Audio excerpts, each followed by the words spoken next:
नमस्कार दोस्तों, जीवन पथिक के इस अंक में आप सभी का स्वागत है। मित्रों, आज के इस अंक में एक बार फिर हमारे साथ है वही हंसता मुस्कुराता चेहरा, जिससे आप चिरपरिचित हैं।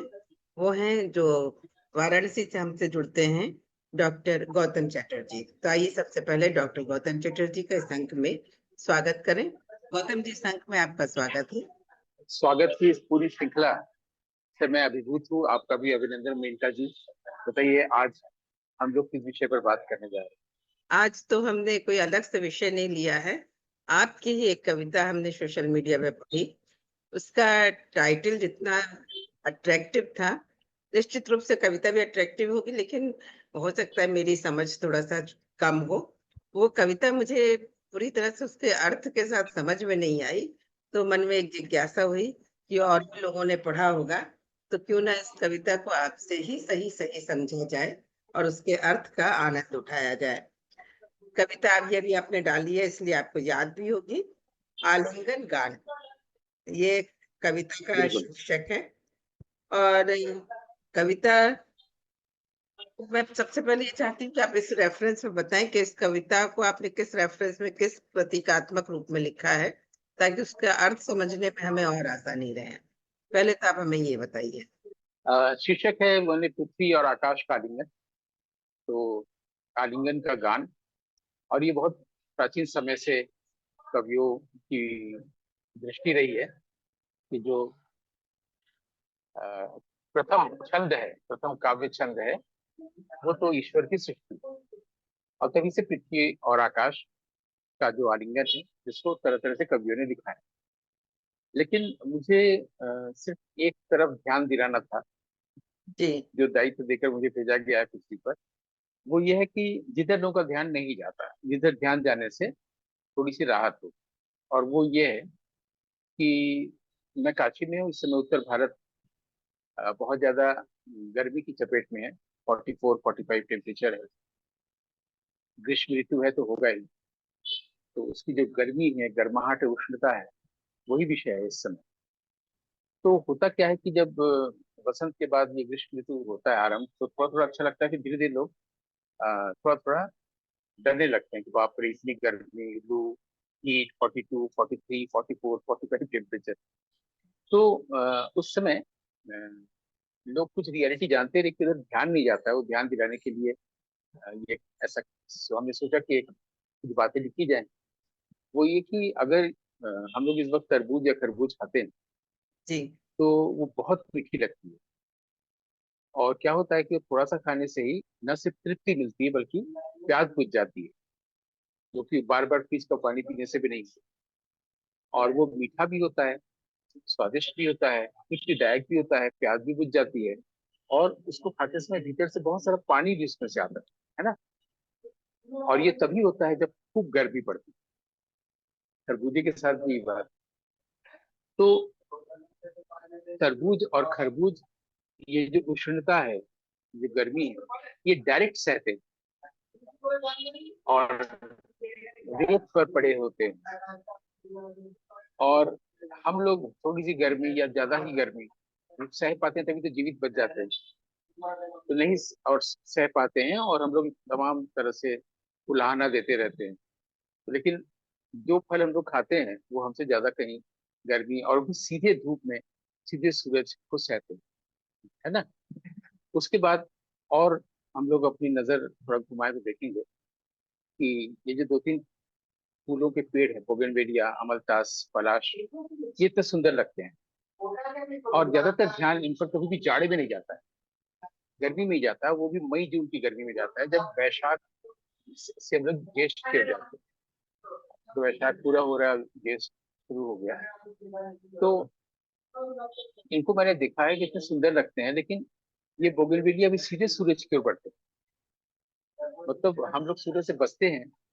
अगर कोई बाहर निकले, जैसा कि मैं देखता हूँ कि पशु पक्षी, गाय, कुत्ते, सब लोग पेड़ की छाया में हैं, और ये लोग छाया छोड़ के सीधे सूरज की ओर देख रहे हैं। बल्कि अमलतास और पलाश छाया दे रहे हैं। बोगनवेलिया तो सीधे सूरज से डायरेक्ट कॉन्वर्सेशन में होता है। तो ये सीधे उस ताप को सहते हैं, और कितना खिल के निखरते हैं, निखर के खिलते हैं हमारे लिए। और जब हम पूरे गुच्छे को देखते हैं, अमलतास को या पलाश को, तो बिल्कुल हृदय जो होता है उसी में डूब जाता है। सिर्फ कवि हृदय नहीं, सभी को वो देखना बहुत सुंदर लगता है।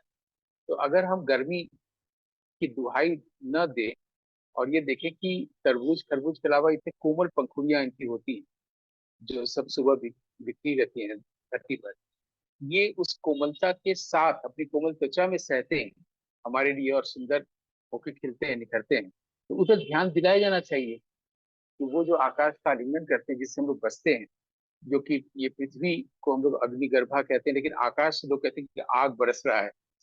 तो बस इस आग और इन सब प्रतीकों को लेकर के ये इसका परिप्रेक्ष्य है। और सिर्फ ये ध्यान दिलाने के लिए कि देखिए ये लोग सीधे गर्मी को सहते हैं हमारे लिए, ताकि हम बस इधर ध्यान नहीं देते हैं, जबकि वो फूल और फल हमें कितने अच्छा लगते हैं। ये इसका सार है, ये इसका तात्पर्य है। अच्छा, आपकी पहली ही लाइन में है कि उर्वशी उदास नहीं, तो यहाँ आपने उर्वशी किसके लिए लिखा है? अब यहाँ पर क्या है कि जितने भी शब्द हैं उसका सारा परिप्रेक्ष्य हमारा भारतीय है। सबके साथ एक कुछ न कुछ कहानी जुड़ी हुई है। पिछली बार आपने हमसे पूछा था नाट्य कोविद में, कोविद क्या होता है, तो हमने बताया था कोविद क्या होता है। दरअसल ये जितने भी शब्द आते हैं ये वैदिक शब्दावलियां हैं। वैदिक भाषा वैदिक व्याकरण अलग होते हैं, संज्ञाएं भी अलग हैं। उर्वशी पुरूरवा भी हमको वेद से ही मिलता है।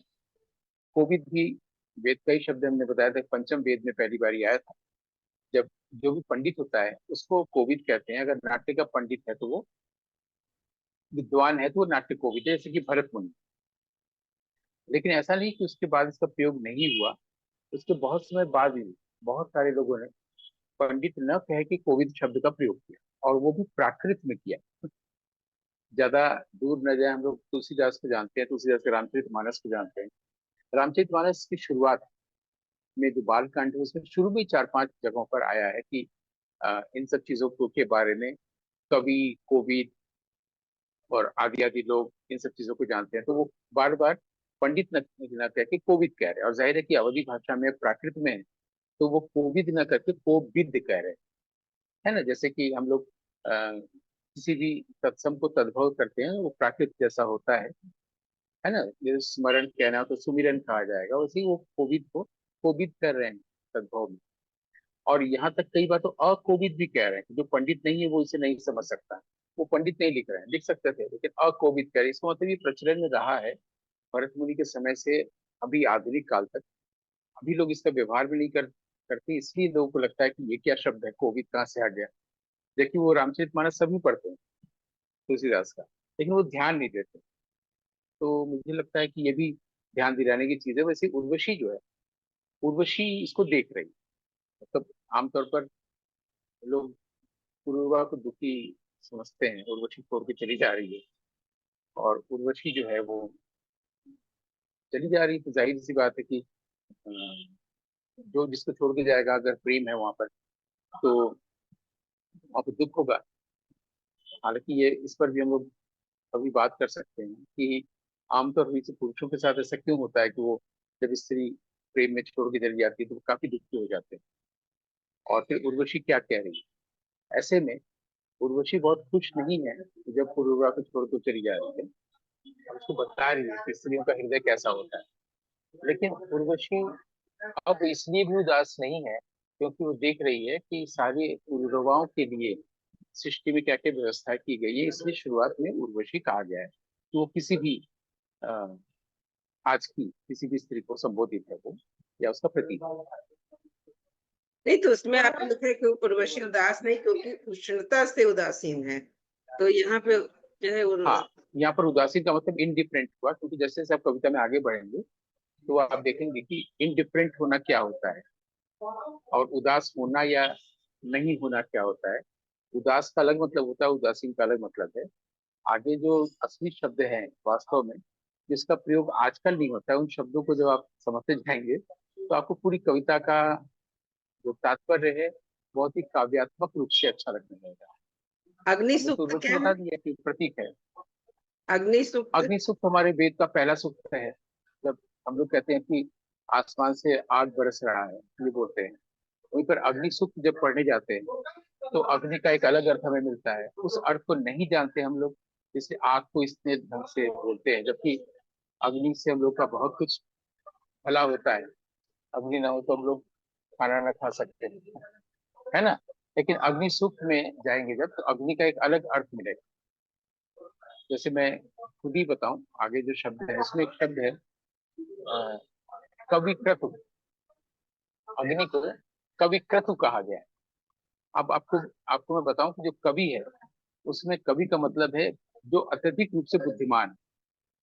ये आप कल्पना भी नहीं कर सकते शायद कि कवि का ये मतलब होता है। तो वेद में कवि का यही मतलब है, सही है।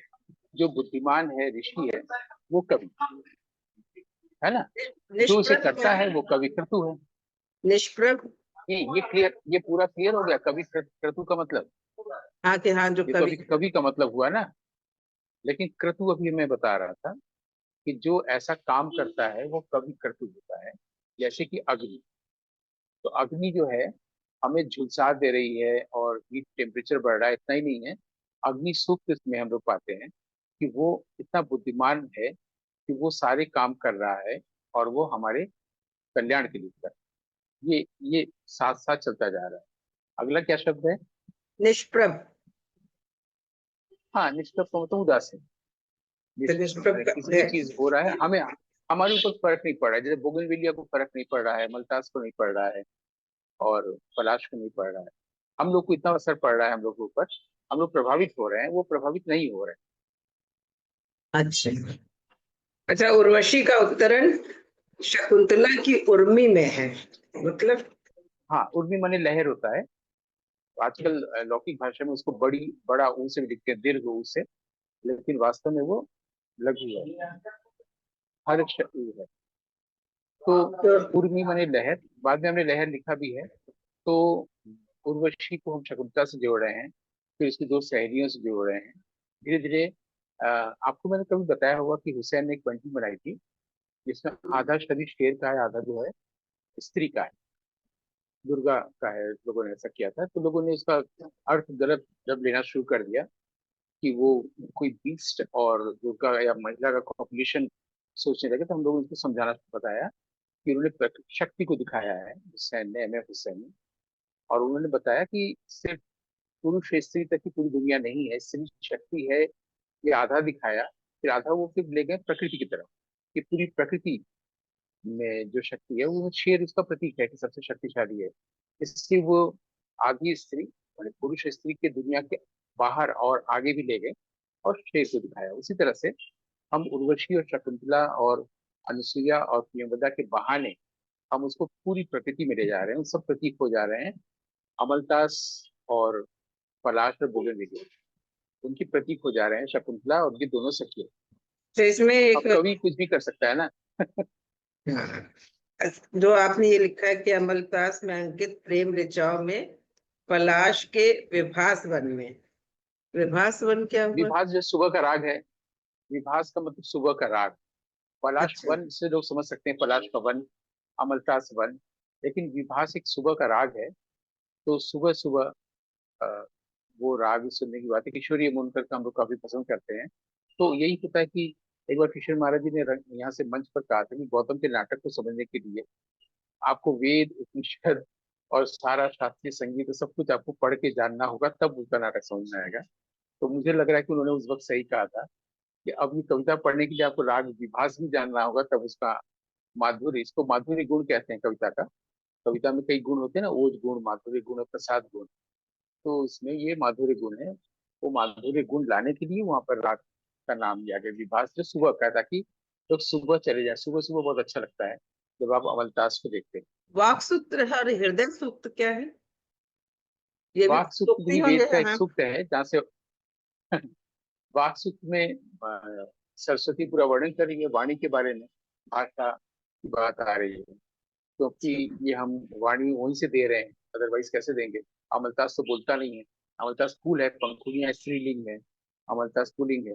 अमलतास और इनकी जो पंखुड़ियां हैं वो बोलती तो है नहीं। तो वाणी हम वहां से ले रहे हैं, वाक सूत्र से।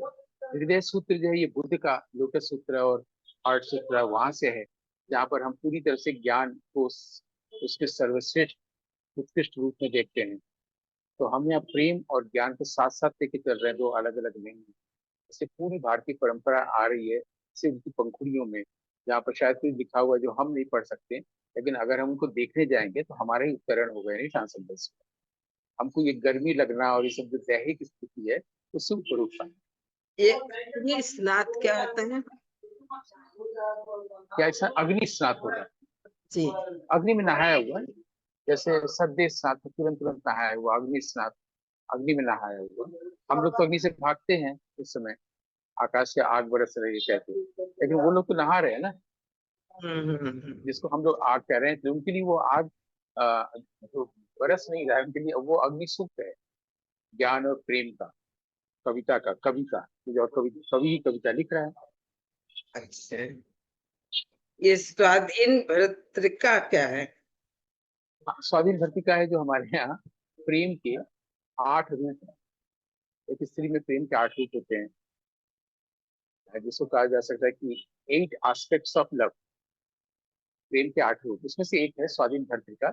स्वाधीन भर्तृका उस नायिका को कहते हैं या उस स्त्री को कहते हैं जिसका प्रेमी या पति उसके कंट्रोल में। अच्छा। जब नायिका के कंट्रोल में, नियंत्रण में उसका नायक है, या प्रेमिका के नियंत्रण में उसका प्रेमी है, या पत्नी की नियंत्रण में उसका पति है, तो ऐसी स्त्री को, ऐसी नायिका को, प्रेम की इस रूप को स्वाधीन भर्तृका कहते आम्रवर्ण हैं। तो प्रेम कविता है तो प्रेम तो आएगा नहीं। आम्रवर्णी, हाँ आम्रवर्णी हाँ आभा और हाँ, उच्चार आम है। लोग खाते हैं गर्मी में ना। हम्म। हाँ, आम्र, जो आम्रवर्णी का मतलब, हालांकि आम्र मंजरी होता है, आम्रवर्णी होती है, आम्र मंडिका होती है, ये बहुत हमारे हिंदी साहित्य में बहुत आया है, संस्कृत साहित्य में बहुत आया है। तो ये भी शब्द हमारे यहाँ कालिदास और उस तरह की परंपरा से लिया गया है कि आप लोग गर्मी में ही आम खाते हैं, जाड़े में तो खाते नहीं हैं। हम्म। तो आम्रवर्णी बोलते ही जो, जरूरी नहीं कि उसका रंग हो, वर्ण का मतलब सिर्फ रंग नहीं होता है। अच्छा। आम्र का जो उच्चार है वो भी तो वर्ण ही है। अच्छा, उष्णिक और क्या छंद है? का, उष्णिक छंद का हाँ, मतलब? हमारे यहाँ जो वेद वेद में जो 3 4 छंद प्रयुक्त हुए हैं, उसमें गायत्री छंद है, उष्णी छंद है। तो उस छंद में ही पूरी वेद की ऋचाएं या गान या कविताएं लिखी गई। तो वो वैदिक छंद है, उष्ण। क्योंकि उष्ण बात हो रही है, उष्णता बात हो रही है, सब ऊ का अनुप्रास चल रहा है अभी। होता है ना, अच्छा। अनुप्रास में भी तो 2 भाग होते हैं ना, एक छेकानुप्रास, एक हाँ वृत्यानुप्रास। छेकानुप्रास हाँ। में क्या होता है कि जब अ, 2 वर्ण, एक से ज्यादा वर्ण आते हैं और उसकी आवृत्ति होती है, तो छेकानुप्रास है। और एक या अधिक वर्ण की अगर आवृत्ति होती है तो वो वृत्यानुप्रास होता है। या बार बार ऊ आ रहा है, एक ही वर्ण बार बार आ रहा है, बस, तो ये वृत्यानुप्रास है। इसलिए वहां अच्छा। पर ऊर्मी, उष्णता और विकरण, ये सब चीजें आ रही हैं। उष्णी छंद, ये कविता को सुंदर बनाने के लिए अलंकार का प्रयोग किया जाता है। हम्म। आजकल कम लोग करते होंगे। जी जी। ये आखिरी की 2 लाइन का अर्थ पता है, शायद कबीर शब्द है ये, क्या कि आपने अपने मन से बिल्कुल लिखा है कबीर सही है, हाँ बिल्कुल, हाँ कि हाँ। वागत ये जो सबसे सखियां, भाग सखियां अभी मैं, हाँ नैहरवा जो हमको ना भावे। हमके न भावे, हाँ। ये जब काशी की बात हो रही है, कबीर की बात होगी और सखियों की बात हो रही है, तो उसको ला करके बिल्कुल सब्लिमेट कर दिया गया। जो शकुंतला की 2 सखियां हैं, बोगनवेलिया की 2 सखियां हैं, अमलतास और पलाश की जो पंखुड़ियां, तो वहां पर वो वाह घर सबसे न्यारा सखियां, वहां सखियां आता है। अब यहाँ पर सखियां जो है, तात्पर्य बदल गया, जबकि शब्द एक ही है। हम्म। एक ही शब्द हो और वो 2 बार आए और उसके इसका तात्पर्य बदल जाए, तो इसको हमारे यहाँ लाटा अनुप्रास कहते हैं। अनुप्रास अलंकार का शुरू से प्रयोग देख रहे हैं ना। जैसे हम्म। मान लीजिए कि अ, प्रेमी प्रेमिका में प्रेम है, और अगर वो अलग अलग हैं, तो वहां पर चांद की जो रोशनी है, किरणें हैं, वो उनके लिए दावाग्नि की तरह से, फिर अग्नि आ गया, उनके लिए दावाग्नि लगती है। वो प्रेमी के लिए भी और प्रेमिका के लिए भी कवि की कल्पना ही है ये, लाटानुप्रास को समझाने के लिए कि दावाग्नि उनके लिए है क्योंकि वो अलग अलग, क्योंकि इतनी सुंदर चांद की किरणें फिर भी वो कुछ कर नहीं पा रहे हैं। और जब प्रेमी प्रेमिका साथ ही साथ हैं एक ही बेड पर, पति पत्नी हो या प्रेमी प्रेमिका हो, लेकिन अगर बीच में कुछ झगड़ा हुआ है तो भी चांद की किरणें दावाग्नि। तो दावाग्नि शब्द एक ही बार आ रहा है शब्द, लेकिन उसका तात्पर्य बदल जा रहा है। उसको लाटानुप्रास कहते हैं अलंकार में, अनुप्रास में। वैसे ही सखियां एक बार सचमुच में उस अर्थ में आ रहा, तात्पर्य वहां पर है कि शकुंतला की दो सखियां या बोगनविलिया की दो सखियां, या और जबकि कबीर के यहाँ वही सखियां शब्द है जहाँ पर वो कह रहे हैं ये घर माने जो ये संसार है, मृत्यु लोक, ये घर हमें पसंद नहीं है, हमें वो घर पसंद है, ईश्वर का घर। वह घर सबसे न्यारा सखियां। मतलब अपनी सखियों को कह रहे, मतलब कि जो मन जब ईश्वर की ओर हो गया है, वो पांच इंद्रियां जो सखियां होगी, पांच सखियां, अच्छा अच्छा। उससे वो कह रहा है मन कि हमको हम्म। ये घर नहीं, वो घर, वह घर सबसे न्यारा सखी। अब यहाँ पर सखियां, एक ही सखी शब्द वहां भी आया था, फिर यहाँ भी आया है, लेकिन तात्पर्य बदल गया। ये लाटानुप्रास का प्रयोग है अलंकार का। और उसके तुरंत बाद है कि नैहर वा हम क्या, मतलब ये जो नैहर है हमारा, यहाँ जहाँ हम रह रहे हैं, ये हमको नहीं, हमको भा नहीं रहा। कबीर की लाइन। इसको कई लोग जो ठीक से कबीर को पढ़े नहीं है, बस सुन के बड़े हुए हैं, वो नैहरवा को मैहरवा भी बोलने लगते हैं, गाने भी लगते हैं, जबकि मैहरवा नहीं है, लेकिन वो नैहरवा उनका है कवि का। तो ये भी एक ध्यान दिलाने की बात है कि लोग गलत इसका प्रयोग शब्द करना करें। तो यहाँ पर आके वो खत्म हो रहा है। इस सेक्टर से पूरी कविता सब्लिमेट कर जा रही है, एक स्तर से दूसरे स्तर पर चली जा रही है, नीचे से ऊपर की ओर, पृथ्वी से आकाश की ओर, या दैहिक स्तर से आध्यात्मिक स्तर पर। ये हो जाए कविता का समापन, विश्राम या विराम, बहुत सुंदर। आलिंगन जब तक पूरा हो रहा है। हाँ, अब जब आपने पूरा इसका अर्थ बताया तो सचमुच कविता के अर्थ को सोच के और उसकी कल्पना करके आनंद आया, बहुत अच्छा लगा। और ऐसा लगने लगा कि जो है हर कृति आपकी कुछ ना कुछ खास क्लासेस या कुछ खास बात ये होती है। तो लौकिक तो कम होती है, पारालौकिक ज्यादा होती है शायद, उसको हाँ, पढ़ने असल से में ऐसा लगता असल है। में ये भी है, बहुत लोग जो कहते हैं कि कठिन शब्दों का प्रयोग क्यों करें। असल मैंने एक चीज देखा है फेसबुक में, कि अगर मैं उसमें कोई गंभीर बात कहता हूँ तो उसको कम लोग देखते हैं। कि लोग, जैसे होता है ना कि कोई एजुकेट होने के लिए फिल्म नहीं देखता, ये नहीं कि आओ चलो हम लोग एजुकेट होते हैं फिल्म देखने जाते हैं, कोई नहीं कहता। बल्कि एक फिल्म मैंने कभी उदाहरण दिया कि ये मैन एंड वुमन, बहुत अच्छी फिल्म थी फ्रांस की। उसमें एक बार ये डायलॉग लिखा गया है कि जब भी जीवन में कुछ सुपरफिशियल घटना होती है, हम लोग कहते हैं ये तो फिल्म की तरह है, यानी फिल्म सुपरफिशियल ही होता है। उसी तरह से फेसबुक में भी ऐसा होता है कि जैसे ही मैं कोई गंभीर बात लिखता हूँ तो उसको कम लोग देखते हैं, क्योंकि फेसबुक में कोई एजुकेट होने नहीं जा रहा है, ऐसा लगता है। जबकि ऐसा होना नहीं चाहिए। मैं इसका प्रयोग इसीलिए करता हूँ कि लोगों का ध्यान दिलाऊं अच्छी चीजों की तरफ। अब क्या है कि उसमें मैं देखता हूँ जब गंभीर बातें मैं कहता हूँ तो 2 या 3 या 4 5 लाइक होता है, और जैसे ही मैं कोई फोटो लगाता हूँ तो एकदम से 230 लाइक। इससे समझ में आता है कि सुपरफिशियलिटी ज्यादा है, या फेसबुक पे जो लोग जाते हैं वो सुपरफिशियल चीजें पसंद करते हैं, भले ही वो सुपरफिशियल ना हो। बल्कि साहित्य के लोग भी ज्यादातर देखते हैं, वो भी साहित्यिक चीजें नहीं पढ़ते हैं, वो भी इधर ही आते हैं। उन 230 लाइक में वो लोग भी होते हैं। तो मुझे लगा कि एक तो ये बात है कि बहुत अच्छा मंच है जहां पर गंभीर बातें लिखने पर लोग उसको पढ़ते नहीं। दूसरी तरफ एक और यथार्थ है, वो है कि अगर आपको कुछ संसार में जीवन में कुछ बचाना है, सेव करना है, तो किसी को जानने मत दीजिए। अगर आप किसी को संबंध को बचाना है, प्रेम को बचाना है, प्रेम संबंध को बचाना है, कुछ भी अच्छी चीज बचानी है, तो वो तब तक बची रहेगी जब तक लोग जानेंगे। है ना, मनुष्य का ये फितरत है। तो अगर हम गंभीर बातें लिख दें तो कविता बची रह जाएगी। इसलिए मैं ऐसे शब्दों का प्रयोग करता हूँ भाई, कविता बची रहे। और जब कोई जानना चाहेगा अपनी ओर से, एक एक शब्द को जानेगा, और तब उसको आनंद मिलेगा, तब वो उस कविता का सही सहृदय पात्र हो जाएगा। तो अपनी जगह पर बिल्कुल ठीक है ये बात, कि कविता बची भी रह गई और हमने कविता के कुछ पाठक भी बना लिए। ये है उसका मूल प्रेम। बिल्कुल बिल्कुल। सोच भी आपकी उतनी ही उम्दा है, उतनी अच्छी, उतनी श्रेष्ठ है जितनी श्रेष्ठ आपकी ये कविता है। बहुत अच्छा लगा जान के। लेकिन हाँ, एक बात मुझे भी ये कविता पढ़ने के बाद लगा था कि ज्यादातर मैं पढ़ के और उसका अर्थ समझ के कुछ ना कुछ टिप्पणी जरूर करती हूँ। पर ये कविता पढ़ के मुझे लगा था कितने कठिन शब्द प्रयोग करने का क्या अर्थ हुआ जब आदमी उसको समझ ही ना पाए। क्योंकि जैसे आकाशवाणी का एक मोटो है, बहुजन हिताय बहुजन सुखाय। वो अपना मोटो लेके चलते हैं और वो प्रोग्राम भी ऐसे प्रेजेंट करते हैं कि वो बहुत सारे लोगों तक पहुंच पाए। और यहाँ आप ये सोच के चल रहे हैं कि ये बची रहे और लोग जान ना पाए, तो अभी भी थोड़ा सा वो लग रहा है कि क्या इतने कठिन शब्दों का प्रयोग उचित है? ये मैंने आपसे प्रश्न किया कि इतने कठिन शब्दों का। आप देखिए, ईश्वर को किसी ने देखा नहीं है, इसीलिए ईश्वर अभी बचा हुआ है। उसकी पवित्रता नष्ट नहीं की जा सकती। नहीं, पर एक चीज मैंने जब फॉर्मलेस है। कविता फॉर्मलेस पढ़ी। जो है अपना इंडिकेशन देता है फॉर्म में। फॉर्मलेस जो है अपना इंडिकेशन फॉर्म में देता है, तो कभी भी इंडिकेट करता है और उसको जो सहृदय होगा वो तुरंत पकड़ लेगा, समझ लेगा। नहीं, जहाँ बहुत कठिन शब्द लिखे तो मुझे ऐसा लगा कि बहुत सारी कविताओं में या वो उर्दू कठिन शब्द नहीं, वो कठिन शब्द मैं बताया ना, जैसे कोविद है।